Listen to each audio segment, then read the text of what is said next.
जीवन में सबसे अधिक मूल्यवान क्या है? हर किसी के लिए ये अलग-अलग हो सकता है। किसी के लिए परिवार, किसी के लिए शरीर या फिर किसी के लिए पैसे। लेकिन जीवन की सबसे मूल्यवान चीज़ है समय। ना आप इसे बना सकते हो, ना इसे खरीद सकते हो। कुछ दिन पहले ही हमारे एक मित्र ने मुझे एक मैसेज किया था। उसमें अपने दिन का एक दिनक्रम मुझे भेजा था, जिसे देखकर मुझे बहुत ही ज़्यादा बुरा लगा। क्योंकि जब मैं 13-14 साल का था, तब मैं सुबह 4:30 बजे उठता, प्राणायाम, योगासन, व्यायाम करने के बाद गीता का पाठ करता और फिर कुछ देर के लिए ध्यान में बैठता। दिन भर के लिए भी मैंने एक दिनक्रम बना लिया था। बिना सोचे समझे अपने मन से मैं कुछ भी नहीं करता था, जिससे मेरी मानसिक शक्ति बहुत ज़्यादा बढ़ गई थी। मैं अपने मन या शरीर के सुनने के बजाय जो सही है वही करता। लेकिन कुछ ही सालों में 2011-12 में मैं कॉलेज जाने लगा। तब मेरे हाथ में मोबाइल आया। उससे पहले मैं सुबह जल्दी उठता, अपना काम करता, व्यायाम करता, सूर्य को अर्घ्य देता, घूमने जाता, दिन भर महापुरुषों की किताबें पढ़ता, ग्रंथ पढ़ता, जिससे जीवन का हर एक क्षण मूल्यवान बन रहा था। लेकिन फिर उसके बाद मोबाइल आया, जिससे सबसे पहली चीज जो हुई वो ये कि मेरा पूरा दिनक्रम बिगड़ गया।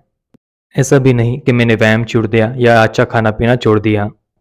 मैं नियमित रूप से व्यायाम तो कर रहा था, अच्छा खाना भी खा रहा था, अपनी ताकत बढ़ा रहा था, सब कुछ अच्छा ही चल रहा था और आज भी सब कुछ अच्छा ही चल रहा है। लेकिन फिर गलती कहाँ हुई?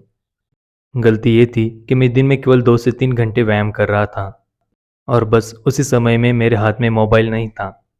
बाकी के हर समय में मेरे हाथ में मोबाइल रहता था और आज भी हर समय मेरे हाथ में मोबाइल रहता है। और ऐसा भी नहीं कि मैं मोबाइल में टिकटॉक, रील्स या शॉर्ट्स देखता हूँ या फिर कुछ भी समय बर्बाद करने वाली चीज़ें देखता हूँ। मैं अच्छे-अच्छे पॉडकास्ट सुनता हूँ, अच्छी-अच्छी चीज़ें सुनता हूँ, लेकिन फिर भी ये सब गलत है, ऐसा मैं क्यों कह रहा हूँ? वो इसलिए कि हम जब भी कोई अच्छी चीज़ सुनते हैं, वो चीज़ उस व्यक्ति ने 20, 30, 40, 50 सालों के अनुभव से बनाई हुई होती है। उसके पूरे जीवन का अनुभव वो केवल 10-15 मिनट में बता देता है। अगर हमें हमारे जीवन का अनुभव कम हो या फिर हमारे ग्रहण करने की क्षमता कम हो, तो जो भी बातें हम सुनते रहते हैं, पढ़ते रहते हैं, देखते रहते हैं, वो सब चीज़ें जाकर हमारे दिमाग में कचरा ही भरती हैं। उन सभी चीज़ों का कोई भी गहरा असर हमारे जीवन पर नहीं पड़ता है।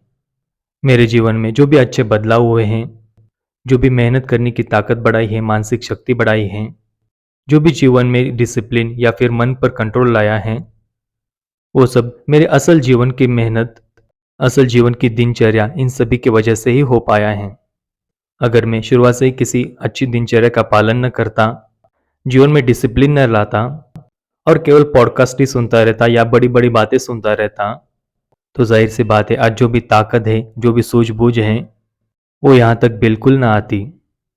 और इतने सारे साल जो मैंने अपने गँवाए हैं, इतने साल अगर मैं खुद के अनुभव बढ़ाता, असल ज़िंदगी के अनुभव बढ़ाता, तो निश्चय ही मेरी ताकत और ज़्यादा बढ़ती, मेरी सूझबूझ और अनुभव और भी ज़्यादा बढ़ते, जो कि केवल अच्छी-अच्छी बातों को सुनने से नहीं बढ़ सकते। आज बहुत सारे लोग यही कर रहे हैं। हम केवल अच्छी-अच्छी बातों को सुनते हैं, बहुत बड़ी-बड़ी बातों को सुनते हैं। हमें 10-15 मिनट के लिए, 1 दिन के लिए बहुत अच्छा लगता है, बहुत उत्स्फूर्त हो जाते हैं। लेकिन इन सभी बातों का हमारे जीवन पर कोई भी गहरा असर नहीं पड़ता है, क्योंकि जो भी वो बातें बोल रहा था, उसने अपने पूरे जीवन की मेहनत से, अपने ज्ञान और अनुभव से उन्हें कमाया हुआ होता है।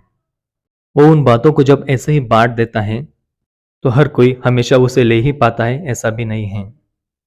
इसलिए जीवन में हमें हमेशा चुनौतियों का सामना करना चाहिए। असल ज़िंदगी में नए-नए लोगों से मिलना चाहिए, नई-नई जगहों को देखना चाहिए। असल ज़िंदगी में अपने अनुभवों को बढ़ाना चाहिए और दिनचर्या का महत्व जितना ज़्यादा बताऊँ उतना ज़्यादा कम ही है। अगर कोई अच्छी दिनचर्या बनाता है और उसी पर सालों तक टिका रहता है, तो निश्चय ही वो अपने क्षेत्र में बहुत आगे निकल जाता है। आजकल मोबाइल या फिर बाकी चीज़ों की वजह से हमारी दिनचर्या पूरी तरह से बिगड़ गई है। हम जीवन के असली लक्ष्यों पर ध्यान केंद्रित नहीं कर पाते हैं। इसके लिए एक अच्छी दिनचर्या यही एकमात्र उपाय है। एक अच्छी नियमित दिनचर्या की वजह से हम जो क्षण अभी बीत रहा है उसी में जीना सीखते हैं, जो कि मोबाइल की वजह से हम भूल गए हैं। मोबाइल, इंटरनेट बहुत ही ज़्यादा उपयोगी हैं, लेकिन उनको साधन न मानते हुए हम केवल उपभोग की वस्तु मानने लगे और उस पे हमारा पूरा समय बिताने लगते हैं, तभी हम हमारे असली जीवन के बहुत सारे महत्वपूर्ण क्षणों को गंवाते हैं। ये वीडियो आपको कैसी लगी मुझे नीचे कमेंट्स में ज़रूर बताइए। वीडियो देखने के लिए बहुत बहुत धन्यवाद। मिलते हैं अगली वीडियो में। जय श्री राम।